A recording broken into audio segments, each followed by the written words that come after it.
You are listening to the Foamy Heads Podcast, where we discuss craft beer and anything else that accompanies a glass.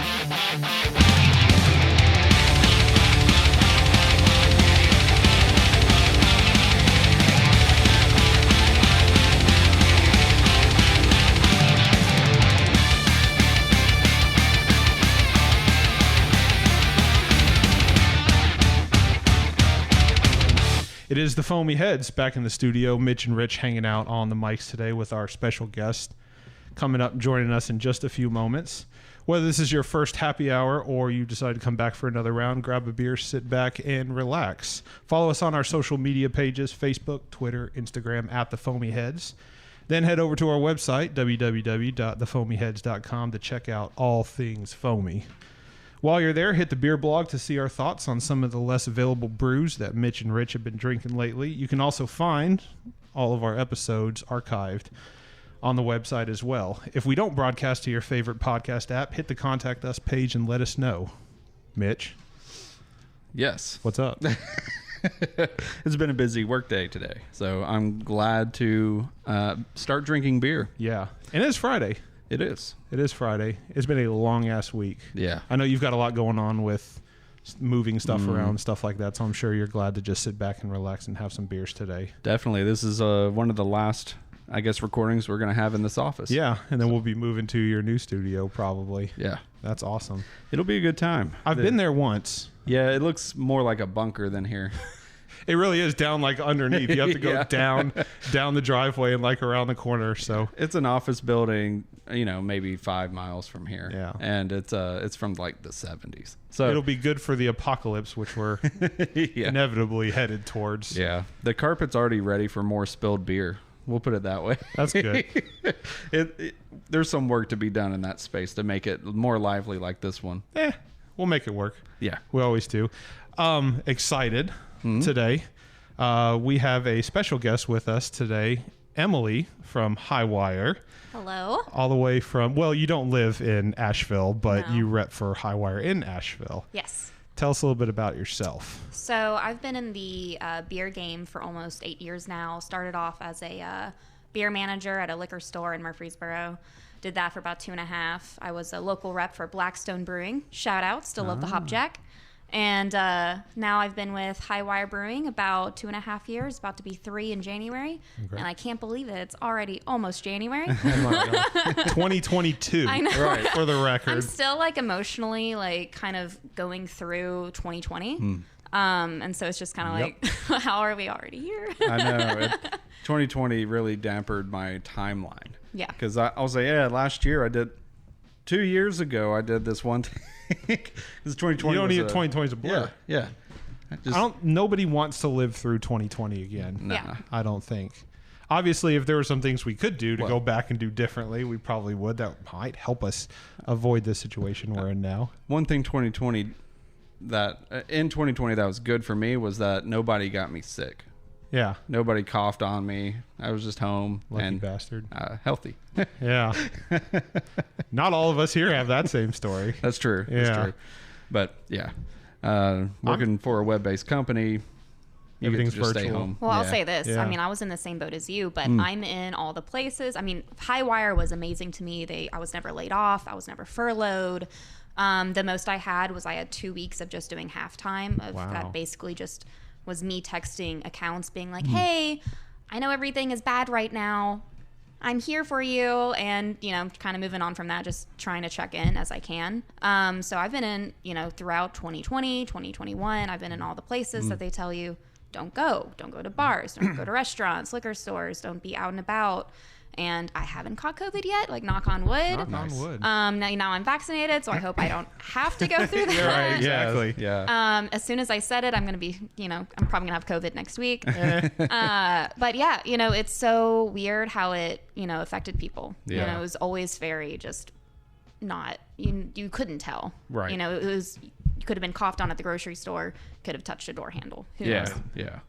I imagine, and I'm very interested to get into more of that story, especially like how you, during that time, how you were kind of getting out and doing things and how you were keeping yourself safe, but Yeah. still being out in the public as we kind of crack open these beers, but it sounds to me that never got, like you said, you never got COVID. You were good, played it safe. Oh yeah, I mean, so I was a little neurotic throughout the entire thing, just because I didn't want to have to be the person to have to call, Jack Brown's in Murfreesboro and be like, "Hey, Haley, you have to shut down because I just got COVID," but I would have to do that for the entirety of Tennessee. Yep.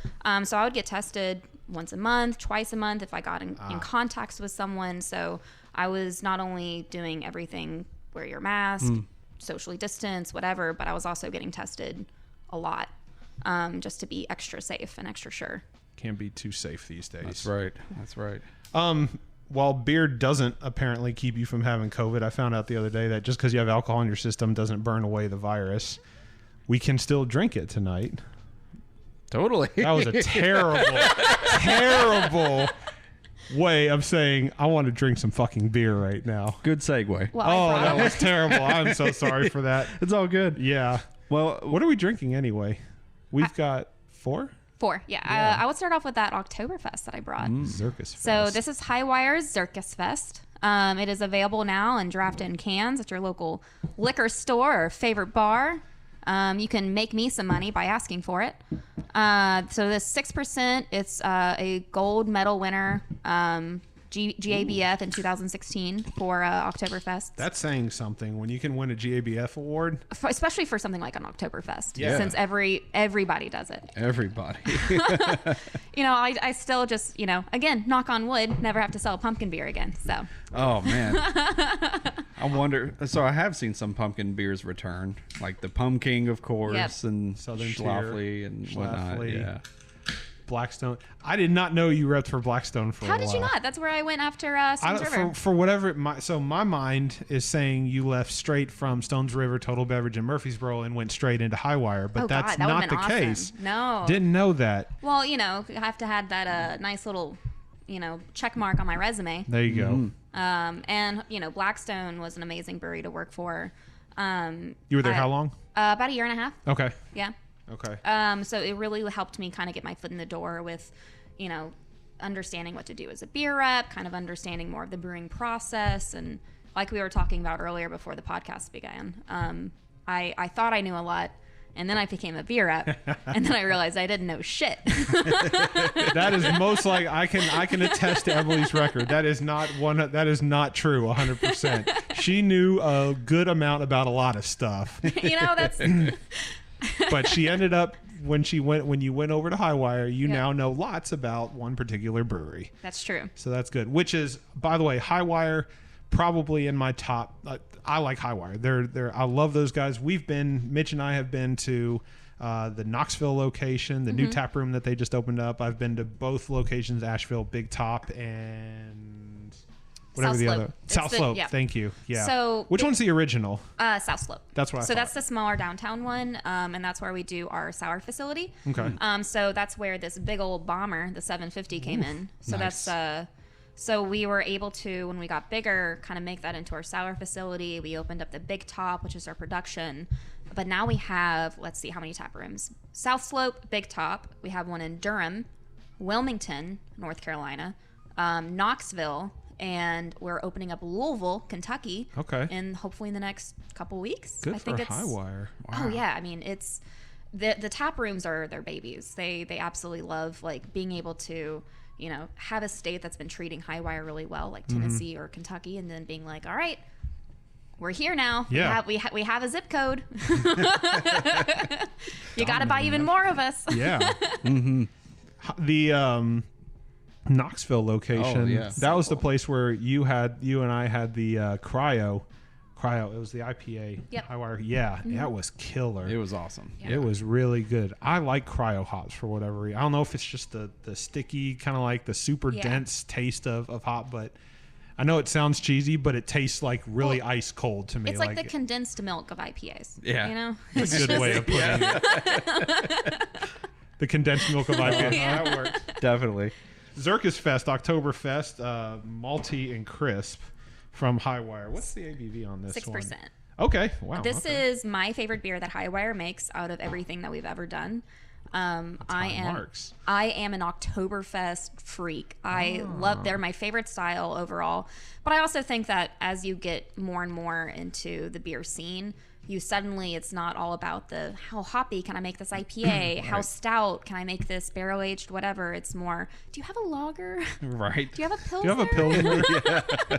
Those true styles start resurfacing. Yes, and there's a huge resurface in lagers and pilsners, but Oktoberfest will always be my little love baby. I'm getting back into them. I miss one Oktoberfest in particular, but I'll get back into that in a minute. Yeah. Oh yeah, I know which one you're talking about. Okay. It was kind of a weird one. Yeah. Which one is it? You wanna tell me now? Dragonhosen. Yeah. Who? Dragonhosen? That was the name of the beer. It was a Boulder. I think it was a Boulder. Oh, It was God, I haven't 10%. heard a Boulder beer mentioned in a while. Yeah, Well, I I don't think they distribute much here anymore. No, R.I.P. Yeah. I think they're still around, just not in Tennessee. Right. Yeah. I think they only sell locally now. They might have. I know they've scaled back a lot. I don't Yeah. know if they just do local. Yeah, but that was the highest gravity Oktoberfest. It was like 10 point something percent for an Oktoberfest. It was either 9 weird. or 10. I mean, It was a one and done. Yeah. For sure. Yeah. It was super tasty. Nostalgia could be playing a part of it, Could because be. that was years and years and years ago. yeah. There have been a lot more beers since then. Yes. But the child in us is going, I remember having this high alcohol beer and it was amazing. Well, high alcohol beer at the time was like the thing too. Yeah. It started creeping into Tennessee because the high gravity laws Sure. here changed 6% and or everything. something. Yeah. Yeah. So- Oh yeah, and like 1 week, all the local beers went from 6.2 to 6.7. Yeah. like just Yes. immediately, strangely, Yep. as if. as if it may have been Because 6.7 it was all always along. 6.2 until it wasn't. Right. Yeah. We just didn't talk about it. That's right. I'm going to take a sip of this beer. Let's do it. It had a pretty good foamy head on I it. like the smell of it. Very caramely. Caramely may not be the word for it. I've always thought it had this really nice light honey biscuit. Honey. That's yep. what it is. And then what I love about it too is that even for an Oktoberfest, sometimes they can be a little sweet. That has a really dry finish. And for me, I just want those dry finishes on my beer because I want to drink more of it. I do notice that a lot of people, when they're brewing Oktoberfest, they move towards more the caramely and like the sweeter side of it. Yeah.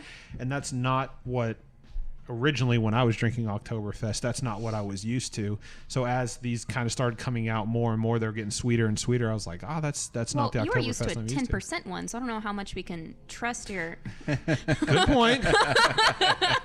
Not used to a 10%. Had it twice, could never find it again. Yeah. But that being said, Dragonhosen had a way of having a higher ABV without being overly sweet as well. Yeah. They somehow figured out a way to mask it. From what I remember, again, it's Yep. been 8 years. 8 years. Yeah. I should have brought you our double high pitch. So we came out with a little bit ago a 9% IPA that is so smooth. I had a couple sample cans in my fridge, and my husband just steals me out of house and home. And he drank a couple, and he drinks everything like it's water. So he drank a couple of them in like 30 minutes, and he looked up and he's like, Emily, why am I drunk? What is going Double, on? honey. But it's so smooth, so great. But we also have it in 6-pack cans, 12-ounce cans for the same price point as everything else. Oh, nice. So $9.99 for a 6-pack of 12-ounce 9%ers. Nice. Like, we're just trying to kill people. That's a Right, price yeah. point right there. Yeah. That's easy to get into. Oh, yeah. $10. That doesn't break the bank at all, and you get a No. good time out of it. It's a liquid bat. Yeah. Right to the head.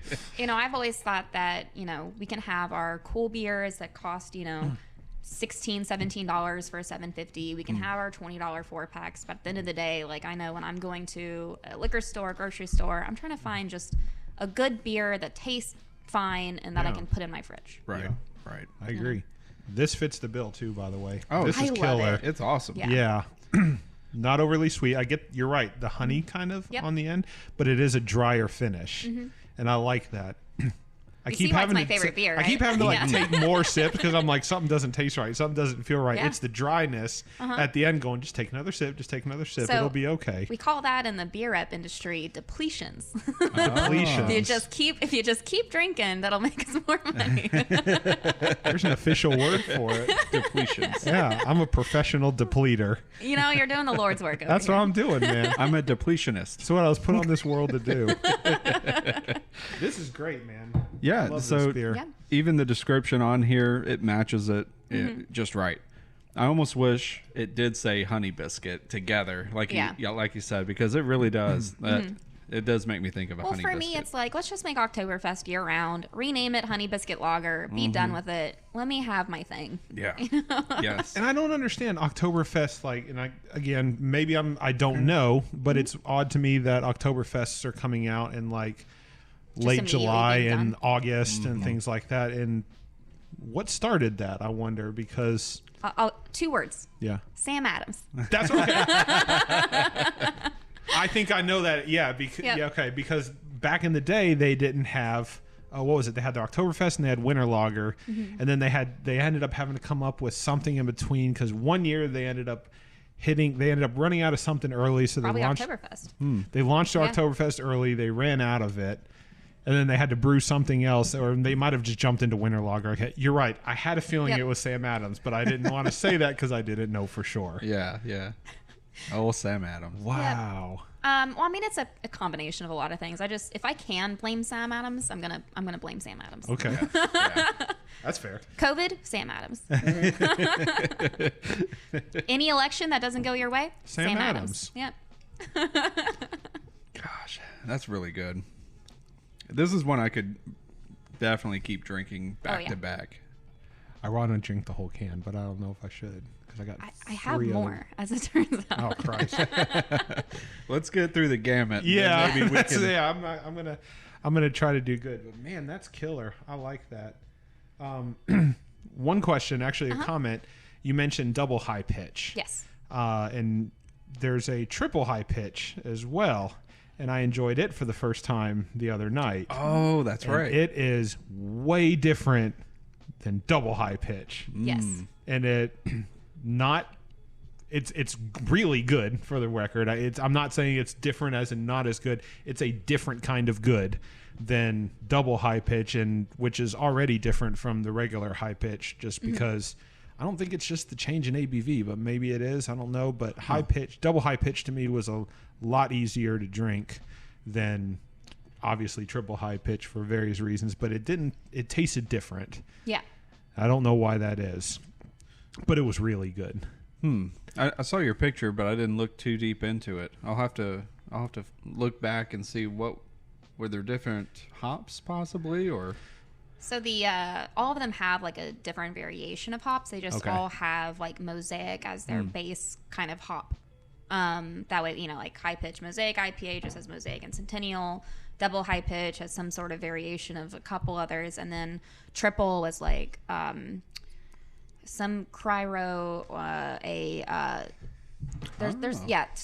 So don't think I'm a bad rep. There's just that we make so many beers. Sometimes those hops can just blend together in some sort of fever dream. Hands down. But the triple high pitch we made for our 8th anniversary. So cool. We are only 8 years old, which is crazy to me. And to have that many tap rooms and locations, Yes. and that big of a footprint, we're in 9 that's states. pretty good. 9 states. Yeah. 9 states. Yeah. 8 years. 8 years, Wow. 9 states. We are very lucky to have the owners, the management, everybody who's supporting from the ground up is just a phenomenal group of people, and they've just been, nose to the ground, working as hard as they can. So they're just fantastic people who really did things from the ground up. Ah, that's awesome. Yep. I found the triple high good. pitch. Mosaic, Tell me what I should know. Mosaic. You were right on. I think all you did was miss one. I mean, Okay, cool. you named all the other ones: Mosaic, Centennial, Columbus Cryo, and Zithos. hops. I wanted to say Zithos, but I was scared to be wrong. I haven't heard of Zithos. I haven't ever had it for. It was a very interesting beer, to say the least. Like it was almost sweeter, but not due to being booziness. I don't think it was sweeter due to higher ABV. Although, I mean, That's naturally going to happen. It's gonna up that ABV. and I think it's more than 10%. I think it was like 12. 12.5. 12.5? Okay. Yeah. I had one and I was feeling it, and I was like, Yeah. I'm done for the night. That was gonna be it. It was super good, but double high pitch, one of my favorite IPAs. I love that thing. And we're actually going to start you off next, I guess, with just our regular high pitch. So the She brought tall boys of these too. So the reason I brought the top, this is our core like workhorse. This is the one that makes us the money. 6.7%, that Mosaic and Centennial IPA. But we did a change this year that has worked out really well for us, where we changed our high pitch into 16-ounce 6-packs. Oh. For the same price point. 16-ounce 6-packs? Yes. Not 4-packs. 6-packs. Wow. So, $9.99, $10.49, 6-pack of tall boys. You can't go wrong with that, especially for the high pitch. $10. Yeah. And, for your viewers, as a little sneak peek into 2022, we're hoping at some point to just go for all of it. So, that'd be great. Wow. Pink Lemonade, Oktoberfest, double high pitch, the lager is already in those 16-ounce 6-packs as well. Just because it's, people are still watching their wallets right now. It's been a, tough year, tough 2 years now. 2 years, yeah. And still counting, it seems. Yes. So for us, it's definitely more of that volume-based approach. I know that, so we've done the, one of the series that I like to get into is the hazy and juicy and hoppy and fresh. Yes. That appears to me, now you're the expert, keep me honest, but that appears to be kind of like the experimental IPA series of High Wire. Yep. Tell me a little bit about how that works. Like, is there there've been multiple iterations of it since. Is the idea just make a batch and then be done with it and then try something new? Because I've never really seen, to my knowledge, the same hazy and juicy, hoppy and fresh version come out more than once. Like, it's a one and done. But I don't know if there's plans to kind of like restart or if it's just an experimental series. Huh. So basically, we started off with that was just to make sure that our brewers didn't get bored to death. I mean, it's, there's only so many hop variations, but then there's also, like you said, like I've never heard of Zythos before. Mm-hmm. Well, there's all of these cool hops that we can only get in these smaller quantities. Because they're either expensive, hard to get, hard to source, whatever. So that's kind of our way of, one, kind of helping the brewers always do something new and something fresh, and then two, for them just to play around with whatever we can get. So that's why there's always the same kind of batch of, we want this to be a 7.5% hazy IPA. Go wild. This is what we have. Right. And it's, I think playing around with beer and playing around with the hop variations is a sort of artistry of itself, right? Of trying to like pick and choose. All right, we can have, this much, Centennial and this much Citra and this much Galaxy. And, here's one that comes from Mexico that we can only get a bag of. Go wild. Right. So, and it's been I've loved that series because especially for me, on some of these hops that are harder to get, you're like, what does that taste like? Well, it gives you an opportunity to try them. Yeah, to kind of be like, oh, okay, so that has more of a, tropical notes. That's more papaya. That's more piney. That's more whatever. The can always looks the same. The colors are different. So I can never remember the hops that I've had in any of the previous versions. I just remember going, that one's purple. I haven't had that one before. That one's orange. I haven't had that one before. And so I always end up spending my money at Total Beverage or I guess that's really where I go right now. It's just where I work. There's a couple of places I can go to, but Total Beverage is kind of the easiest and the biggest selection for me to get to. Yeah. And they've always got the newest hazy, juicy, hoppy, and fresh. They've got the 10W40s, which is kind of like, I think, your experimental stout series. Yeah, it's basically our, a base stout, our 10W40, which is, chocolate and vanilla, 8%. 10W40, it's like motor oil, right? Mm-hmm. And then we're just like, again, it's just like, all right, what do we want to do with it? Caramel? Cool. Let's do a caramel 10W. What do we got? This is like you want to do a jelly donut version? Cool. Let's do that. Oh, it's Mardi Gras? All right, let's do the whatever baby cake, whatever shit, Yeah, always different kinds. Always different, yeah. Always different kinds. This smells great. Yeah, I could smell it after opening. Mm-hmm. It's got a fresh hop taste. I know that sounds very it's very basic, but it's like, oh, duh. This smells like when you're walking, because breweries have a very distinct smell when you walk into them. You can smell kind of like Bearded Iris has that scent also. When you walk in, you're like, wow, it smells like worked. Like it just smells like young beer, Yeah. you know, and it's got a very distinct taste or a distinct smell. This smells like if I were to walk into a brewery and I just smell like hops in an IPA, this is what I would imagine it smells like, and it smells great. I love it. Brewery air. Yeah, the brewery air. Well, you know, there's something to be said about just having that traditional American IPA. You got, you know, the grapefruit, kind of the dank, earthy undertones to it, but it's just at the end of the day, it's you know what you're gonna get with this IPA. Yeah. And for me, in this world of, you know, crazy, you know, just hazy, juicy, hoppy, fresh, of all these, you know, IPAs that are, you know, way just forward thinking, right? And then there's just the West Coast style IPA. Yeah. That's the tried and true. Yep. And I think we're having, you know, just with lagers and pilsners, I think we're having another resurgence of the West Coast as well, which Definitely. I'm pumped. Yes. It's been a while. Yeah. And I love my hazies too, but I can only drink so many of them. Yeah, the hazy's kind of died on me a little bit, but I do enjoy a select few, you know, that come to mind locally. Well, the hazies have a special place in my heart, but like I can't sit down and have 2 or 3 hazies like over a session because I feel feel Yep. full. I feel like it's too much. West Coast IPAs typically very much higher in ABV and Yes. you know, hoppy or whatever, but taste more refreshing. You know, sometimes they're a little bit more dank. Yeah, they're dank. hoppy or whatever, but I feel like I can have a little bit more. And this one's no except 6.7. Yeah. See, Yeah. anything 7 and under, I consider a good day. It's a, yeah. Yes. It's funny how the needle has moved over the years because yeah. we were talking about, especially in Tennessee, when you know high gravity used to be anything 6.3 and above. Yep. So I mean, like Bud Light Platinum was the most you could get at a grocery So store. wild. Yeah, and then you had to go to, you know, so like Dogfish Head wasn't distributing here. Of course, they pulled back previously just because there were supply chain issues, but you couldn't find any of the higher ABV, higher gravity beers in grocery stores. You had to go to the other side, Right. you know, to the liquor store because, 6.3 was the devil. Right. And I feel like that held back a lot of breweries, not just from brewing, but maybe just distributing into Tennessee. I'm sure. I mean, there were other states that would gladly absolutely. accept, you know, that kind of stuff. And Tennessee's always just a little bit further behind the ball than other states are. But once that rule was released, it was like, you know, all of a sudden, Yeah. Dogfish Head was back, and all of a sudden, people started releasing tons and tons of different beers. And this one wouldn't have made it 6.7. It wouldn't have. Now you can find it in grocery stores now. Yeah.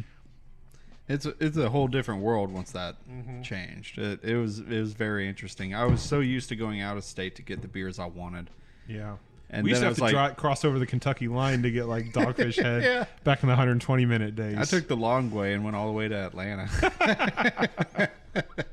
Like Buckhead and everything. I was just like, I'll go there. Yeah. There's a cool little store like right outside Chattanooga in Georgia that's got good selections too. But I haven't been there in a long time thanks to everything that changed. So, but Fucking COVID. man, You know what's funny is that, you know, y'all were driving across state lines to pick up all this craft beer, Dogfish Head, whatnot. I remember when I worked at Stones River, people would drive across state lines for Yingling. whoa. Because- For Yingling? Yeah, because there's a lot of states that don't carry Yingling. So people would drive to Tennessee and pick up like a truck full of Yingling suitcases. Wow. Like for personal? For Just, personal, yeah. I mean, man. I would hope so. I get mean, yeah, I mean, but what- damn. Wow. I mean, you got to drink a lot of Yingling. They're just like selling Yingling 12 packs on the side of the road, whatever state they're in. Like, yeah. You're like, no, They- no Got offense. it. I got it. they open up their Call the plug. their jacket and they have bottles of Yingling. Yes. No offense to Yingling, but it's Yingling. Like it's you can get it everywhere now. Well, here in Tennessee you can, but I forget which states, but it's close to here where it's still not available. It's my favorite wedding beer. Because usually that's an option, but Well, I mean, I'll say this: my go-to dive bar order is a Miller High Life and a shot of Jameson. same. There's- Yes. Miller High Life Yes. and a shot of Jameson. You know, there's nothing wrong with that. All right. And I know who I am as a There you person. go. There you go. And it's a Miller High Life and a shot of Jameson.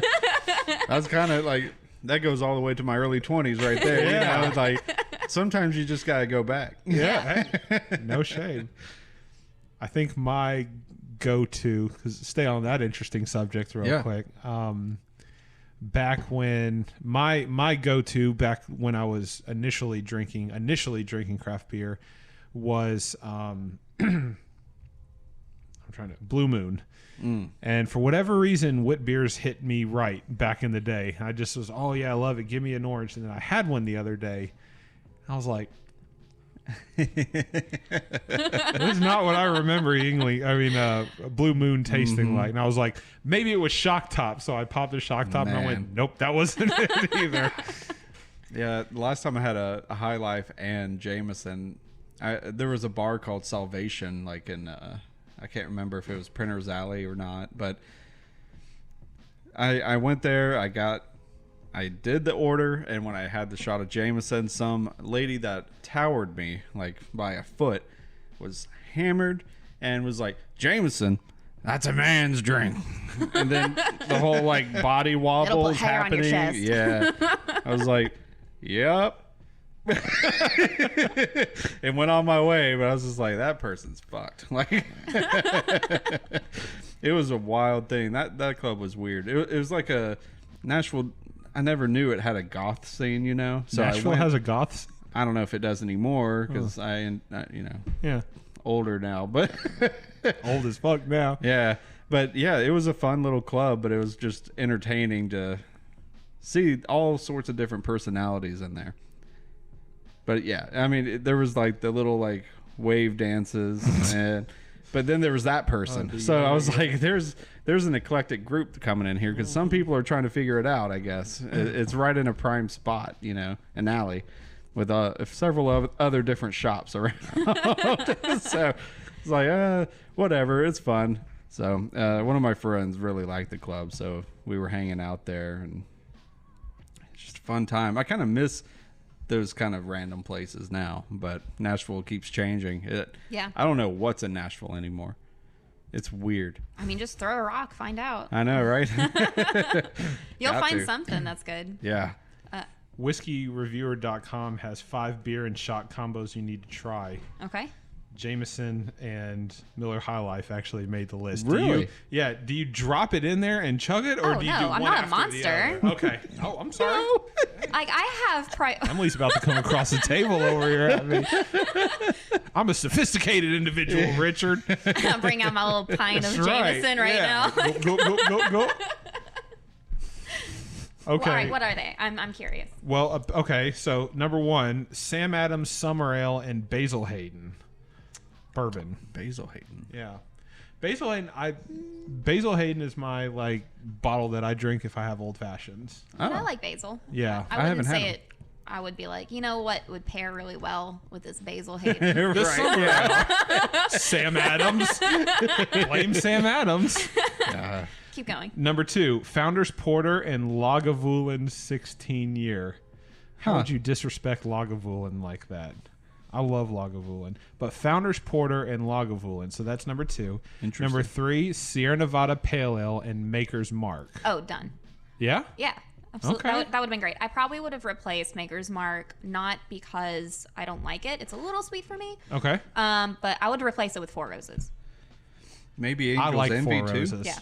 But, just as like, because the Sierra Nevada Pale Ale is actually my favorite beer on this planet. Mm-hmm. And then Four Roses is like, it's just solid. Yeah, I got a bottle like of it it's at not. home. No one's That ever single excited batch. about it. Yeah. But it's always a good Yes. shelf. Mm-hmm. Good shelf bourbon. Yes. Shelf bourbon. Number 4, this one kind of makes sense. Guinness and Jameson. All right. And then, of course, number 5, Miller High Life and Jameson. I'm sorry. Yeah. You said Jameson? Yeah. Miller High Life and Jameson. Yeah, okay. I just want to make sure I got that right. Hey, top 5. Hey. You made the top 5. That's what all I've strived for in life is to be number 5 in any I list. literally typed in Miller High Life and Jameson and like top 5 whiskey reviewer combos popped Check up. the I was author. like, okay. Emily O'Gwen. Yeah.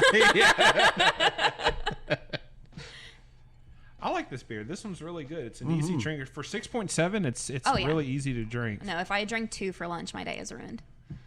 You get to have beer for lunch? Yeah.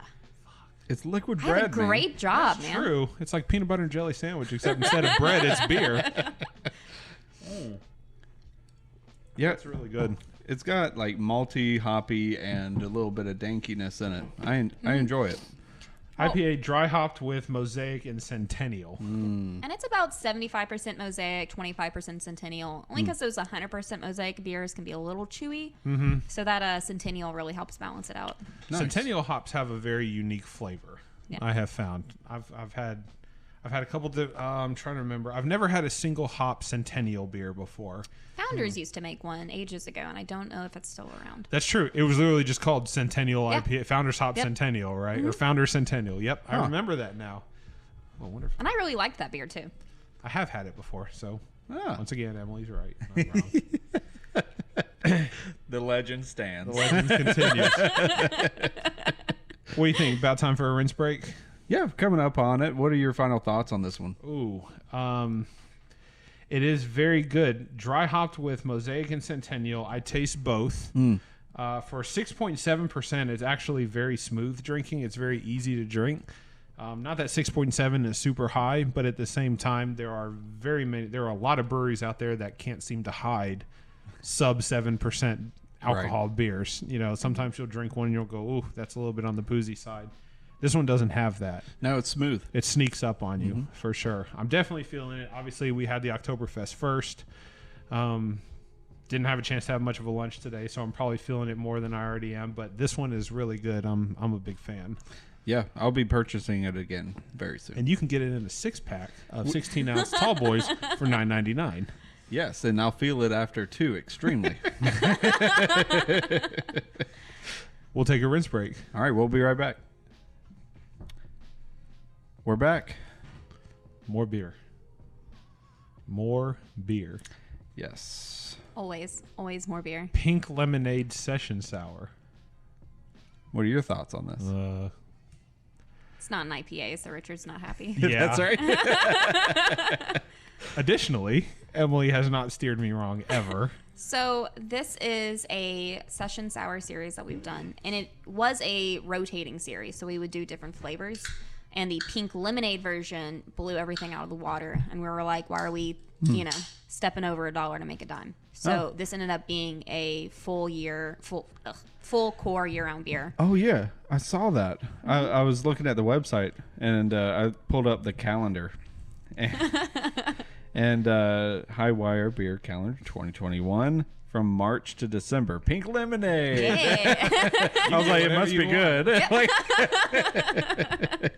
Yeah, and so we just made it year-round. It's made with raspberries, lemongrass, and lemon peel. We always use real ingredients. So if you are allergic to lemongrass, please don't drink this. I actually accidentally I brought it to an account, and I won't say who, but I love you. I love this place so much. They serve like awesome Thai food. And so since it's Thai, I was like, they're not allergic to lemongrass. This is fine. I don't think of even saying the word lemongrass. She drinks it. She's like, Emily, I love this. Put me down for a couple of 6-stoles. We'll put it on the bar. I'm like, look at me. I'm such a good beer rep. Selling beer. Yeah. And then she started like grabbing her throat, and she's like, Emily, what's in this beer? And I'm like, well, there's raspberries. There's lemon peel. And there's lemongrass. Isn't that fun? And she grabs her EpiPen from her purse and runs off to the cooler. And I'm just sitting here thinking, I just murdered someone. And like, Not laughing because it's funny. No, well, I mean, it's so dramatic, and too. now It's she's like, dead, so you shouldn't know. Whoa!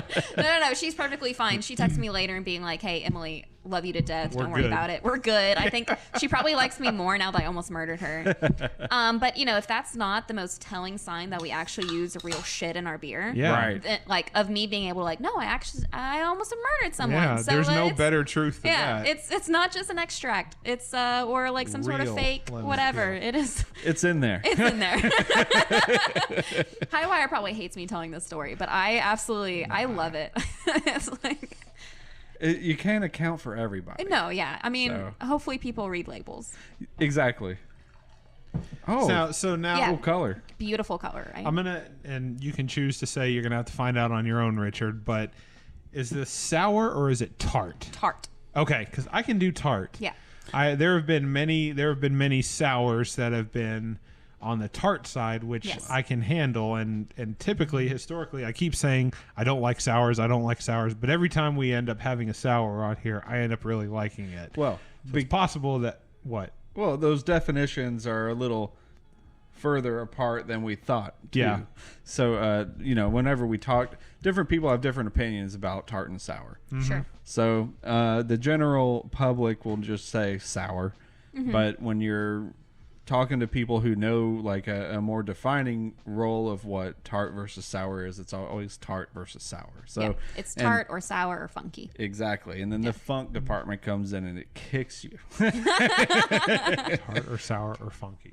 So for me, I'm not a major sour fan either. Like I can enjoy them, but I'm only going to order maybe a 10-ounce pour and then move on. The pink lemonade is one that I can crush all day. Okay. So coming from one like not huge sour fan to another, I think you'll enjoy this.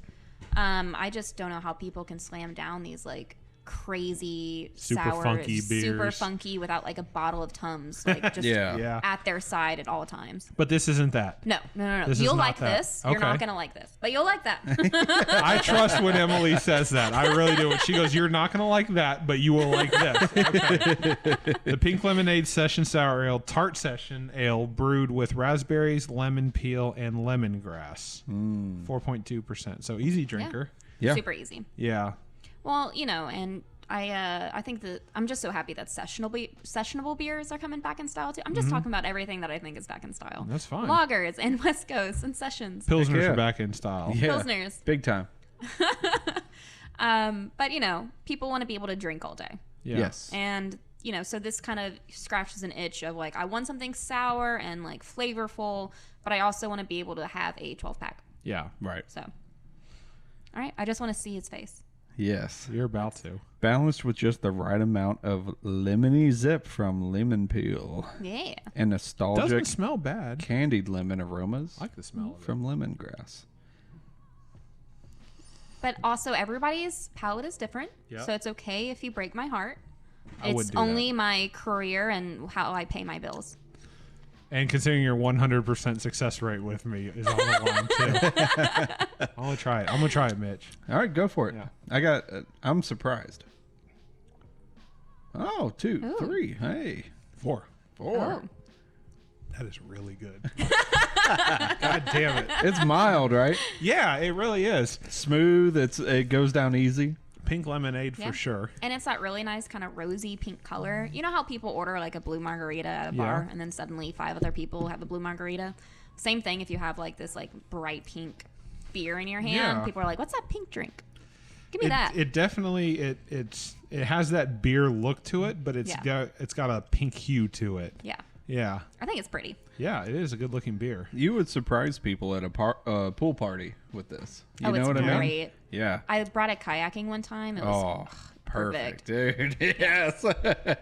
This is a great hot weather beer. Yeah. Perfect This is hot awesome. weather beer. But now we're coming into fall. It used to be one of those things where people were very seasonal based, where I only drink stouts in the winter, IPAs in the summer, sours in the summer. But people are now going into where it's like year round. Yeah. They just have their style of beer that they like, and they don't care about the weather at all. They don't care about the season. They just go, oh, it's snowing outside, and I'm bundled up in like 3 coats. I'm having IPA. Could I, so, could I have that pink lemonade sour? Yeah, please? pink lemonade sour. Right. No, that's a fun point because historically I am when it switches to the colder seasons, I switch to bourbons and I do like in the winter times I'll do pipes and bourbons, and in the summer times I'll do cigars and beer. But it's really interesting because last season during the wintertime when we had like one of the coldest winters on history, I would be outside on my back deck. We have like the heaters or whatever, and I would be drinking an IPA and smoking a cigar. I don't think I touched my pipe once until like 6 or 7 weeks ago when you and I decided to kind of start smoking pipes or whatever. Yeah. So there is something to say about that. It was like normally I used to be okay, it's cold. Now it's time for bourbon or whiskey and cigars or pipes or whatever, something a little bit stronger. But now I just find myself drinking whatever I like to drink, what I'm used to drinking. I'll just continue drinking that. And honestly, I could, if it's cold outside, I'd still drink this. Like it's not just a hot weather beer for me because my style is I drink what I want to drink now. I would totally rock this in the wintertime. We definitely suffer from an overabundance of whatever the fuck we want. Yes. It's just a button. Jeffrey Bezos comes down in his drone, drops us off whatever we want. We just send our parcels out, and it slowly makes their descent to our home. People are making, you can have a stout in the summer, sour in the winter, IPA whenever, just because they're there. Like why you don't have, there's no need to be a seasonal drinker anymore. Well, a lot of that's just there used to be seasons of beers that came out where like you would find some stouts that were kind of year round, but you wouldn't find a lot of them. You would find IPAs kind of more in the summertime or whatever, but you wouldn't find, a lot of them in the wintertime. But now it just seems that people like what they like. So obviously you have your Oktoberfest that come out certain times of the year, and you have your pumpkins that come out certain times of the year. But IPAs, sours, stouts, porters, like those are available year round. Yeah. And in spades. You can get a lot of them. There's a ton of them. Yeah. At any point in time. We're very lucky. I mean, I think Tennessee has a great beer market just in general. You can get not only our local beers, super delicious, but we have a great, selection just from regional breweries. Yeah. I'm curious about the 10W40 series. Yes. So the 10W40 series, I'm not too intelligent on it. I haven't had a ton of them, but it's only because the stouts that I've had recently, I used to not be a stout guy. I used to just be IPAs, and that was it. I hated coffee in beers for whatever reason. I still don't drink coffee. I don't like the taste of coffee. I love the smell of coffee, and I like the taste of it in my beer. And not to say that 10W40 has coffee flavor profiles or anything, but historically, I've stayed away from stouts because most of the time when you brew a stout, you have coffee stouts and things like that. But 10W40 is kind of a different bill of that because it's not always coffee. It's always something else. So you have your jelly donut stout, or you have your salted caramel stout, which, by the way, was one of my favorites. Which we will never do again. Oh, no. Well, I probably not. Only because since, again, we use real ingredients, just think about, like, carrying buckets of caramel through the brewery and then the cleanup involved with that, where they were probably finding caramel for fucking weeks. From like tanks and everything. Like scrubbing it down with a toothbrush trying to get that shit off. Oh my God. Because when you're cleaning those tanks though, like it has to be completely spotless. Because my guess is that's not just like a stout tank that's going in. Like, there could be an IPA that goes in there next. It has to be 100% clean. Well, it doesn't matter if we were doing an IPA to an IPA. You got to have it clean regardless That's true. of the style. That's a good point. Yeah, that's a good point. You've got the 10W40s pulled up, Mitch. Well, there's 3 here. I was just looking at what the current specialty series were. It's the Imperial Stout 10W40, German Chocolate Cupcake, and the Horchata. The Horchata one is one of the best received. Is that like like a Mexican chocolate, kind of like a cinnamon hot chocolate kind of? Okay. Well, yeah. Rice milk. Okay. Sweetened. Did you say, what was the second one that you mentioned? German chocolate. German chocolate. Yeah, that one was just super, super chocolatey. Okay. And then the last release was a banana split, which was delicious because we used real banana in that, and it wasn't like that fake banana flavor, which you get in like popsicles. It was that like super creamy, which tastes terrible. Smooth. Fake banana taste is disgusting. I don't know if fake banana or fake cherry is the worst flavor. Fake cherry is worse. I think fake cherry is worse. It's definitely it's a close tie. Yeah. Is this based on like runts or no? This is based on whether or not you got a box of like chocolate covered cherries and they were like the disgusting fake cherry chocolate cherries. I'm looking at the Horchata one. It's the Imperial Stout, boasts huge notes of fresh vanilla, amaretto, cinnamon with a incredibly smooth and chocolatey finish. That could be good. So that sounds really good. I mean, if you find them out in the wild, like they're still good. That one was released a while back, but I mean, at 8% stout, you can kind of just have them on the shelf for a while. For a while. What was the most recent one? The banana split. The banana split. Yep. And then coming up next, as a little sneak peek, we're going to be doing a gingerbread. Oh, nice. So that could work. That'd be very good. Yeah. Very excited over that. That would be really good. But just the 10W40, just like the Hazy Juicy, it's just kind of that same base stout of the chocolate and vanilla, 8%. And we'll come out with the OG version every year too. But then we just, like I said, just continue doing new flavors with it, doing something fun with it. The original 10W40, that's what I actually had. The original as a black can. Yeah, that was it. It's that first one. It's the black can. That was actually one of the first stouts that I had, and I go, that kind of looks like motor oil. And it's like, obviously, it's called 10W40. Yep. But it was really good. I remember trying it. I remember really liking it. And then it was like, I must have had it right on the tail end because 2 weeks later there was another variant. And I was like, ooh, variant. I probably shouldn't say variant. But like popping them off. Yeah, they're really good. I much enjoy it. The salted caramel is probably my favorite just because. I did really like that one too. It's super good. But obviously lots of cleanup involved. Richard, there's a double IPA out there that you should probably get. Okay. Maneater. Why should I get that beer? Hopped at a rate of 3.5 pounds per barrel. I'm going to break your heart. We no longer make it. Oh, no. No. My bad. So we have tons of specialty beers that we just keep rotating in and out. And I always tell people that if you miss a high wire specialty, you just have to wait a week.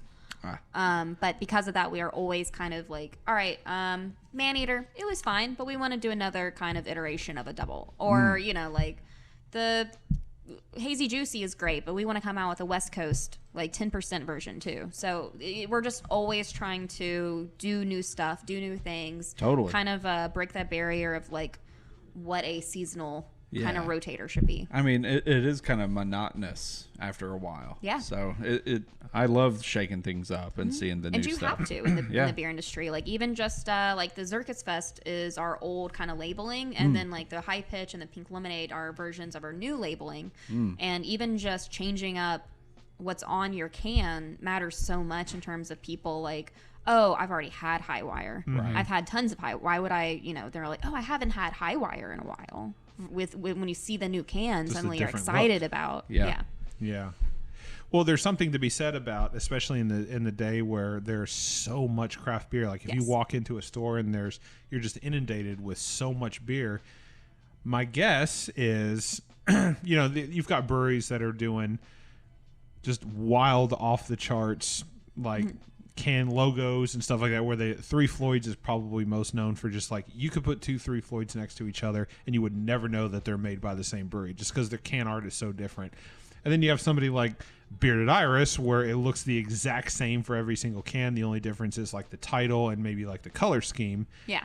And as a consumer on this side of the microphone or this side of the fence, you probably have about, I'd say 7, 8, maybe 10 seconds to make an impression on me as a consumer before I go, no, I think I'm going to skip over and go to the next one. Or 7, 8, 10 seconds to go, ooh, that's something I haven't had before. Yeah. So, there's people that go, oh, can art's not important. It's about what's inside that counts. And that's true. It is what counts is inside. But at the same time, I don't know what your beer tastes like. But I'm definitely going to see your can art first. I mean, the juice has got to boost the label art. Juice has to boost the label art. But you have to you have to captivate my attention first. Well, sure.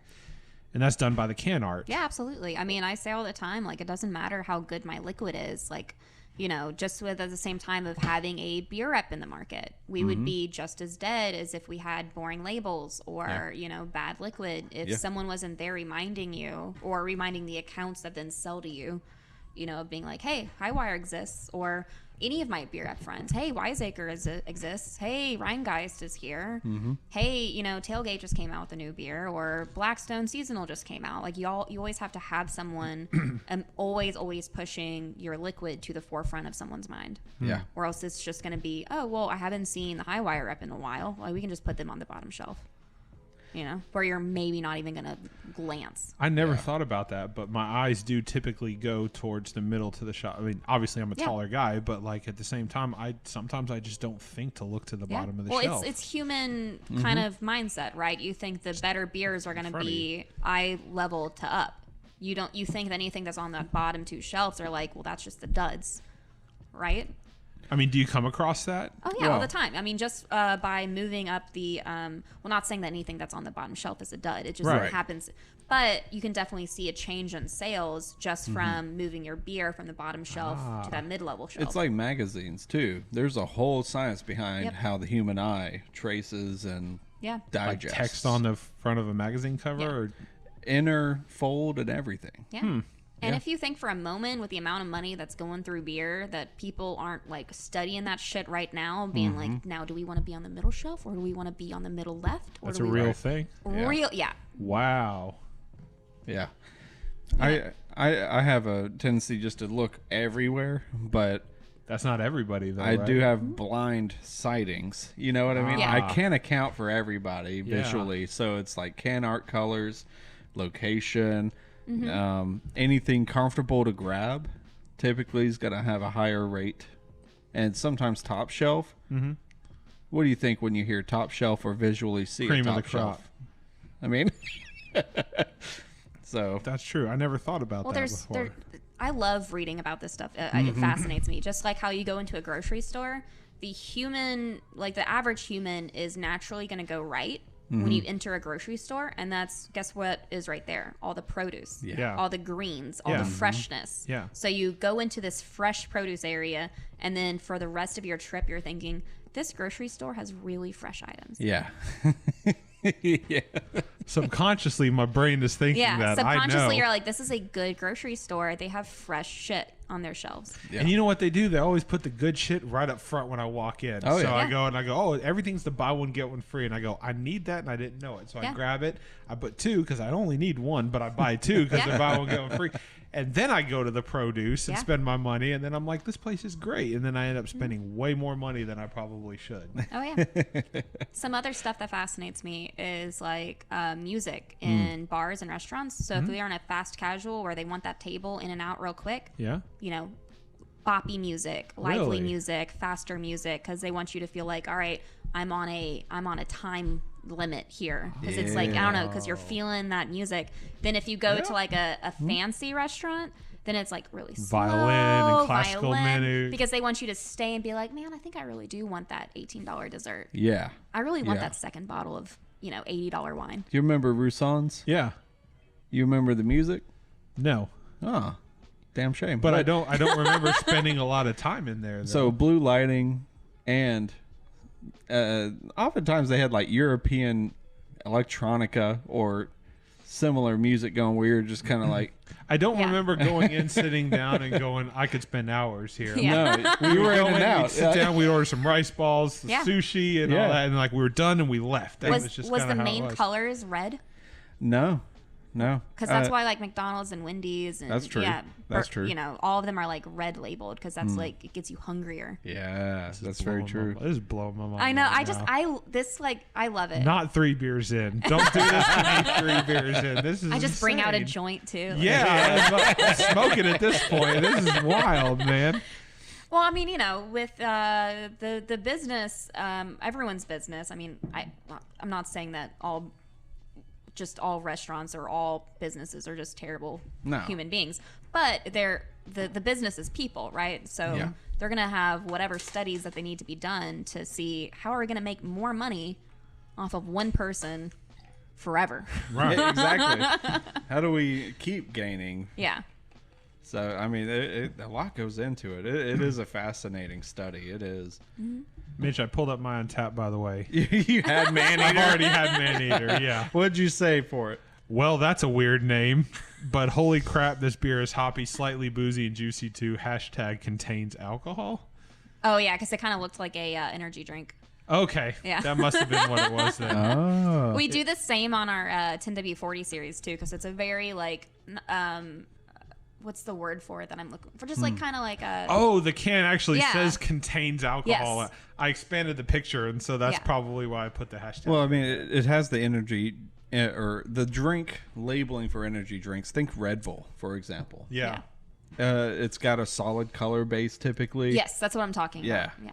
And then a highlight with text, and maybe there's an image or swoosh or something. But yeah, I can totally see that. Yeah. I just, and also we don't want to be another like not your father's root beer Right. scandal, Yeah. right? We ain't trying to sell to kids. Yeah. All right, are y'all you want Yeah. I'm ready for it. to do it? So this is a 750 Big Ol' Boy. It's a double oaked Flanders Red. That I joked that it was my personal stash, but I actually was able to got some extra cases that was sent to Main Street Liquor Store in East Nashville. Mitch, They do a lot of really cool stuff, and one of them is that they do a lot of special release, bottle release, things like that. So this is one of the taproom only kind of specialty release kind of situation. we feel honored for this. Yeah, thank you. I'm really excited for this. Yeah, and I mean, I can't even tell you the flavor profile. It's been like a hot minute since I've had it. So you're gonna go in blind. I'm just gonna say that the beer is good. What's it called, Mitch? Double oaked Flanders Red. Highwire Brewing. So, not that this is the most accurate, up-to-date information, but Untapped says it's 7.1% ABV. A red sour ale, perfectly balanced American version of a Belgian classic with strong flavors of cherry, dark fruit, and hints of vanilla and amaretto. Ooh. From 2 weeks in stainless tanks to 11 months in oak barrels before being bottle conditioned for 1 month, this sour ale was aged on extra oak chips, lending flavors of toasted marshmallow, baking spice, and dark chocolate creme brulee. Hey. That's a lot of flavor profiles to say this is a sour. What you said. What I said? Yeah. Yeah. You took the words straight out of my mouth. All of them, right? Yeah. So on the nose, you can smell a little bit of that sourness on it. So this will be one where I think you'll like the flavors. I think it'll just be too sour for you. Okay.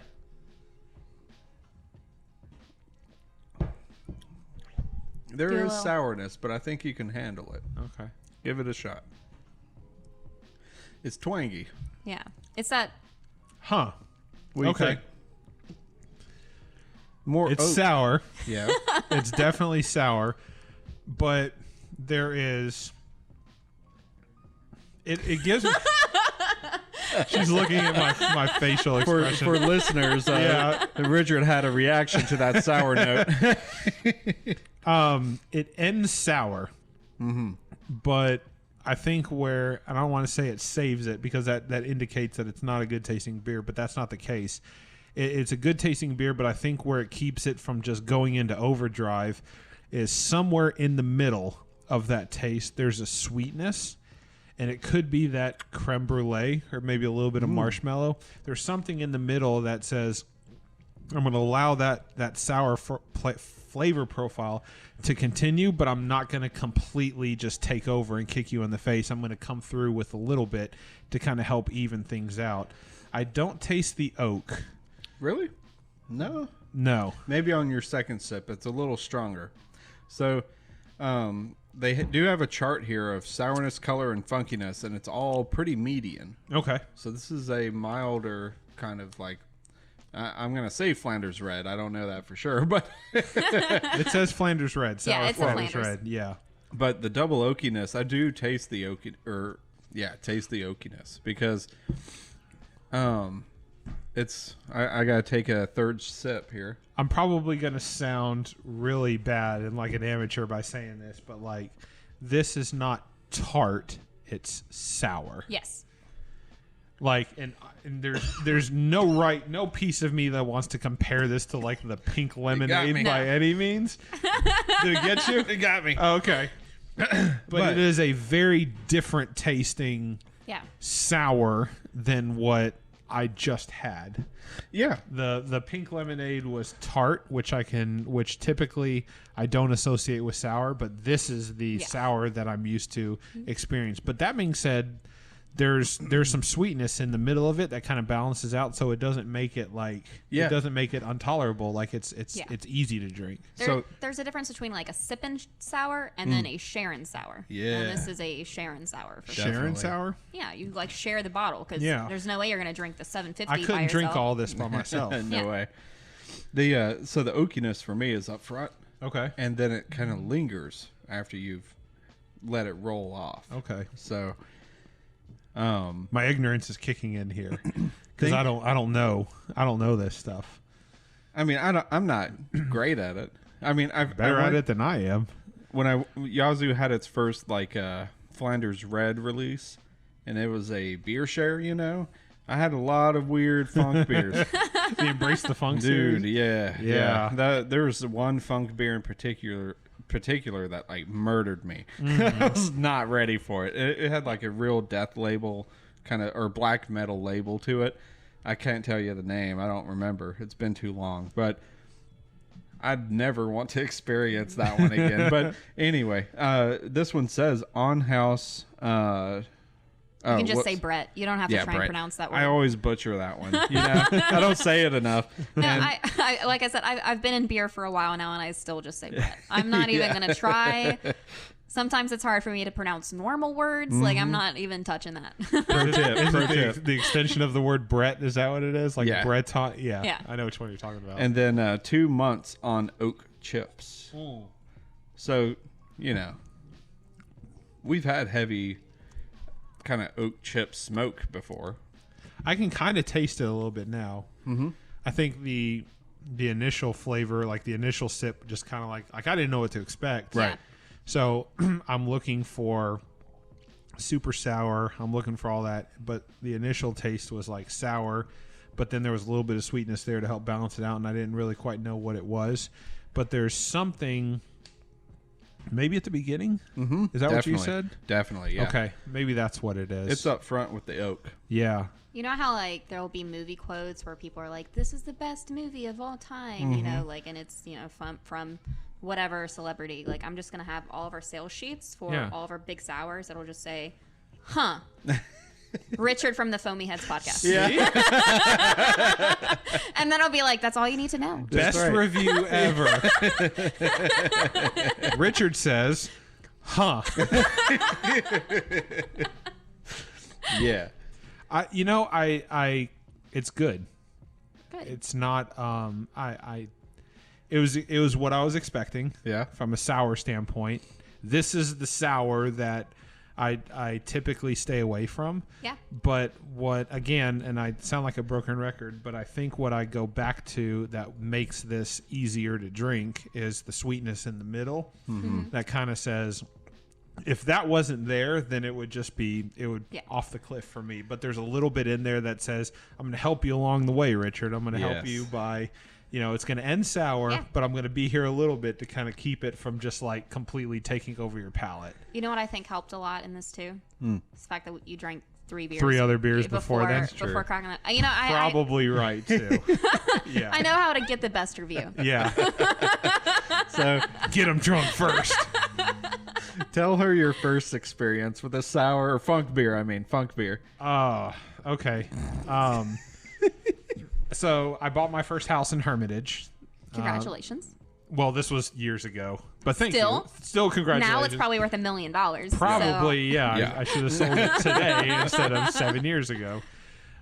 So I brought this dude along with me, Mitch here. What up? I said, hey, having a housewarming party, just kind of, no, it was a New Year's Eve party. New Year's Eve, yeah. New Year's Eve party. Hey, come on over. Let's have a party. Bring some beer or whatever. Bring craft beer. Bring Shock Top and Blue Moon. The craft beer. Some Killian's Red or whatever. I'll have the oranges. There you go. Exactly. Yeah. And that was, for me at the time, that was craft beer. And I don't think I had experienced anything that Mitch had brought over, and he was like, yeah, I brought this. There was probably 6 or 7 other people there.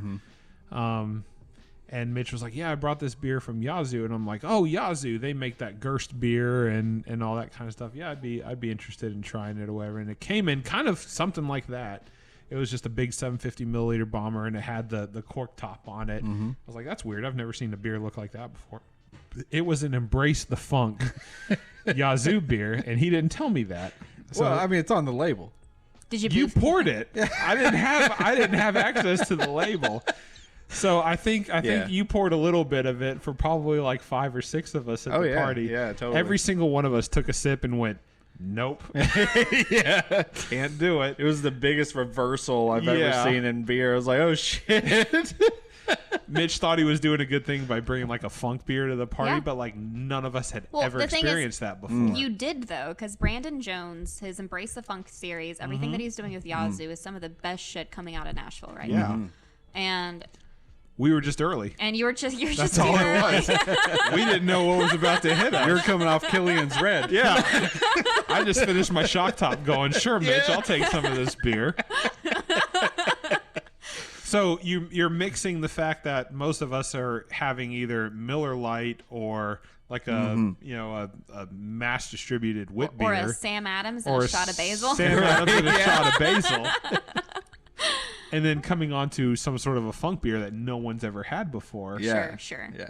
And it was an interesting experience, I will say. I liked mixing things up, but damn. Yeah. I was like, fine, I'll drink it. I did not. That was, do you remember which Embrace the Funk that was? It was the very first one. Oh, okay. Yeah. Yeah. I don't And you remember just shat what all year. over it. Yeah. Yeah. gonna talk to him And apparently later. I was just like, Mitch, we're not friends anymore. That might be 2014. Sounds about right. Yeah. Yeah. Send him to the Foamy Heads podcast just to start a fight. That's all right. Yeah. Bring it. Do you keep up with the Embrace the Funk series? I try to, but they do a lot now. Yeah. They do a lot. Yeah. So I go there when I can. They moved to a closer location where I'm able to access them more. Is it Gallatin? Yeah. Okay. Or not Madison. Gallatin, Madison. Madison. Okay. Near Rivergate Mall, kind of. Right down the street, Myatt Drive. Yeah, Myatt Drive. Yeah. Yeah. So I mean, and now I go there and I always get their funk stuff. I did touch a couple pilsners, and Yeah. then all funk after that. Okay. So, yeah. Pilsners are making a comeback. Yeah. You know, Pilsners are those beers that the brewers themselves like to drink. And I have a question for you, actually. This is a question we like to ask for everybody. But when you are not drinking your beer, if you're not drinking Highwire beer, because you're around it all the time, you know, Sure. you're selling it, you're distributing. Well, I mean, free is me, man. So free is the best kind of beer.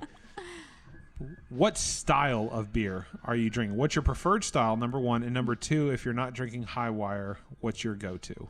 So my preferred style is, going back to lagers, pilsners, those easy, and that's going to be the answer you get from every single beer rep on the planet. That has proven true so far. Yes. If I'm not drinking Highwire, something that I know I can get at basically every single bar that's here is Sierra Nevada Pale Ale. Okay. And that has been my favorite go-to beer and drink since I started drinking beer. Okay.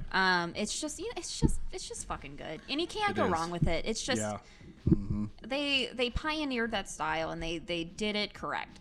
Yeah. So I hats off to Sierra Nevada. They're one of those bigger craft breweries that kind of paved the way for everybody else. They have their Asheville locations. Are they based at Asheville or are they California. based? That's okay. But they have a tap room yes. in Asheville. And it's all gold. And it's killer. It's beautiful. It's fucking killer. Oh yeah, no. If you ever can go, it is made out of more money than we will ever see. Holy shit. I can attest to that. I've been. It is huge. Ran by Catholics? What's going on? Should be if it's not. There's just little boys running around. Yeah. I'd say the biggest Asheville breweries that I've seen, there's Sierra Nevada breweries like tap rooms. There's Sierra Nevada, and then there's New Belgium. They've got a pretty big tap room. Haven't as been well to New in Belgium. Asheville. Highland has a pretty big one. Highland has a decent sized one. And then then there's some that are just kind of like random. Oh yeah. That I can't even. I haven't been to Asheville in like 2 years. It's my own brewery. It's been a few years for me as well. I'm trying to remember one of the names. We showed up at one of the breweries one day. I want to say it was Mother Earth, but that's not necessarily true. One World Brewing. We showed up one day on their grand opening. Like somehow we were just in Asheville and we were like, hey, there's this place you go downtown. It's kind of like you walk down into a vault and there was some person asking for IDs and we walked in. It was just like a ton of custom beers there. And they're like, yeah, we're a brewery. And we're like, oh, okay. So we're drinking One World Brewing beers and they make really good. And they have a second location also. Oh. But Asheville's growing. But yeah, Burial's got, of course, they've got their, I'm trying to remember the name, Forestry Camp, which is kind of like their other location where they do a lot of collabs and things like that outside their regular location. But yeah, I think the two biggest that I've seen have been Sierra Nevada, like tap room wise, Yes. not necessarily based out of Asheville, but Sierra Nevada and New Belgium are really big. Yeah, and of course, Highwire has 2 locations there. Yeah, and the big You top, put those together, that's probably the bigger of the ones there. I couldn't even tell you the square feet, but it's They have a footprint, like they have a very Yes, big Highwire presence does in have Asheville. correct. Yeah. And another cool thing about that is because that we do have a presence, and like we're still relatively new and fresh, being only 8 years old. We do tons of collabs just within like the Asheville city. So like just came out with a Wicked Weed collab called. Nice. Well, the whole series is called Highwire Loves ABL, like loves Asheville. You posted on that actually. I think you posted the Highwire Loves Asheville. Yeah. Was it a hazy IPA? Well, the Or is Wicked it a- Weed one is a West Coast. But West we do- Coast IPA, Yeah, but we okay. do all kinds of styles. Like we've done one with Dissolver. One with Burial is coming out. That's going to be a dry hopped pills.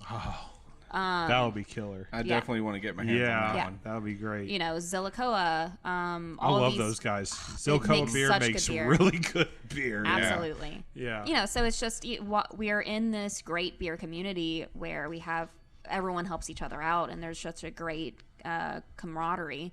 Why not utilize that and Right. collab with each other? So Yeah, friends, not foes. that's right.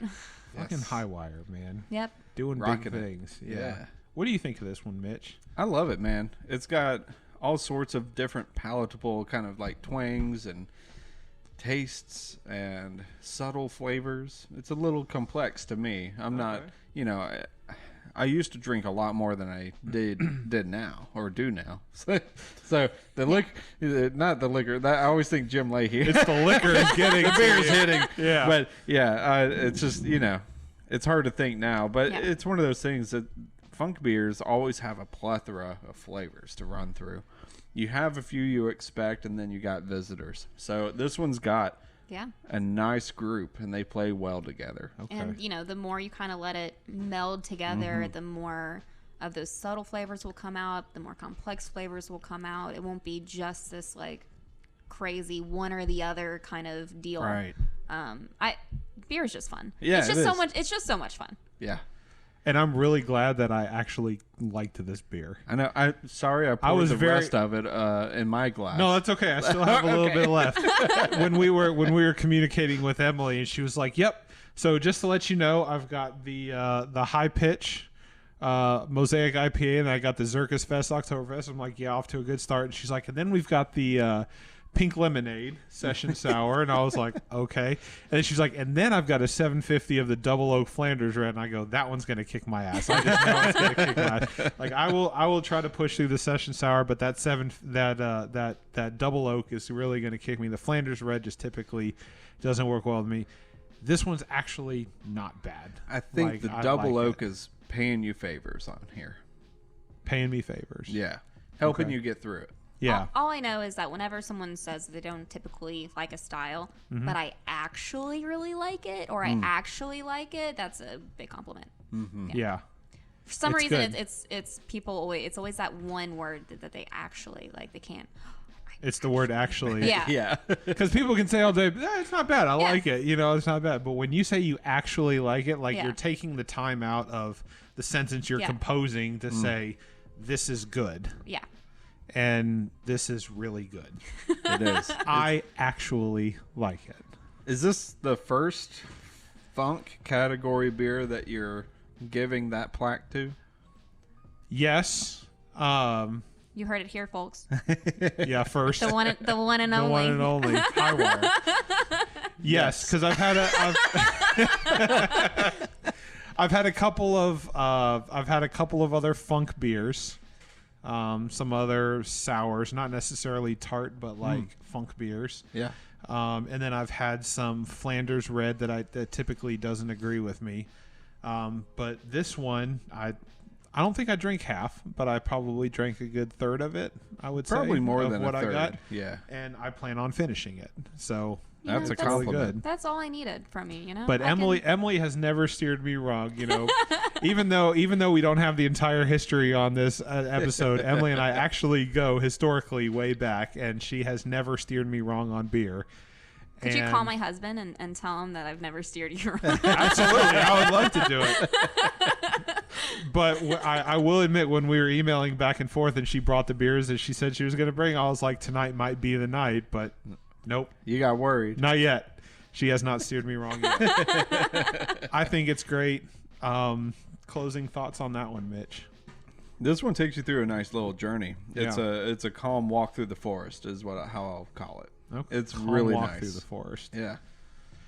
I would, if somebody offered this to me, I would drink it again. Mm-hmm. I would.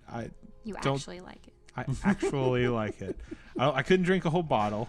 Oh yeah. Still think there's some Tums involved in it at the end of the night. Yeah. But there have been way funkier and like sour, super weird beers that I've tried before that I just couldn't be able to get. And I'll through. say this: we have made those. I just didn't bring it. Okay, because she knows her audience in this case. Yes. This was like my I'm not sure, but I'm gonna test and see if this is something Richard's gonna like. You're right. Yeah. Emily, what's on the? Obviously, you know, some things you're allowed to talk about, some things you're not allowed to talk about. Is there anything on the horizon for Highwire that might get us excited in terms of like new beers coming out? I know we got a like, couple already. yeah, you got a lot of like. I did. Kind of, I got a lot tonight. Kind of hints. We Yeah. we have that to well right now is our Wicked Weed collaboration called AVL Loves Y'all, Yep. West Coast IPA. Super solid. I just had a tiny sip like for the first time like today, and it is tasting just delicious. That's the West Coast, right? That's the West Coast. Yeah. And I'm just so excited that it's a West Coast. Nice. Is that going to be distributed here as well, or is Yeah. it an Asheville It's only? Exclusive? all in Tennessee. Okay. Yep. So you'll be able to find it, and if it's not there, just go ahead and see if they can bring it in. You know, miracles can happen. Yeah. But then we are after that, our next collaboration was with not Dissolver, Burial, which I'm super pumped about. Yes. We have that gingerbread 10W40 coming out. Oh, Like I said, there's so much. There's all the time. Like I said earlier tonight, if you miss a Highwire specialty release, you can just wait a week and there will be something else. Nice. We're always trying to do something new, do something fun, keep it fresh, keep it funky. Because, you know, at the end of the day, people are always looking for the next big thing. Definitely. And we're trying to be that. That's a plug right there. Hell yeah. That's great. I am so much better at podcasts than I think. Because I'm always so nervous right behind. It's like, because, you know, I sound like a 12-year-old. No. I don't think that's the case.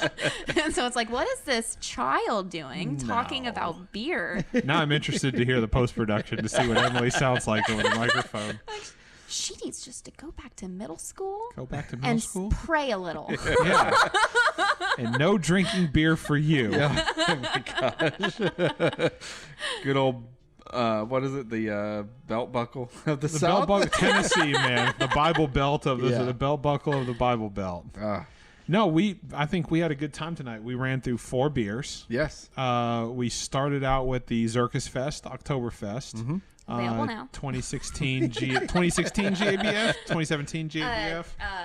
2016 GABF. Yep. Really solid. Just love it. And then moving from there, we went to the high pitch Mosaic IPA, the 16-ounce tall boy, thick boy, so to speak. And then from there, moved to the pink lemonade session sour, which not surprisingly, that sounds bad. Actually. I actually enjoyed. Was really good. And then to the big boy of them all, the 750 milliliter bottle of the double oaked Flanders Red. I try to bring some boys out tonight, you know? Yeah. Hell yeah. You brought the heat, man. It was really good. Appreciate it. Mitch, any closing thoughts? Highwire is badass. Yeah. Go buy some. I especially want you to seek out both the Oktoberfest, the lemonade, pink lemonade, their funks, and their IPAs. Fantastic. Yeah. Thanks. Any closing thoughts for you, Emily? Just help me pay my mortgage, y'all. It's a tough world out there. It's a weird time right now. We need to help pay Emily's mortgage.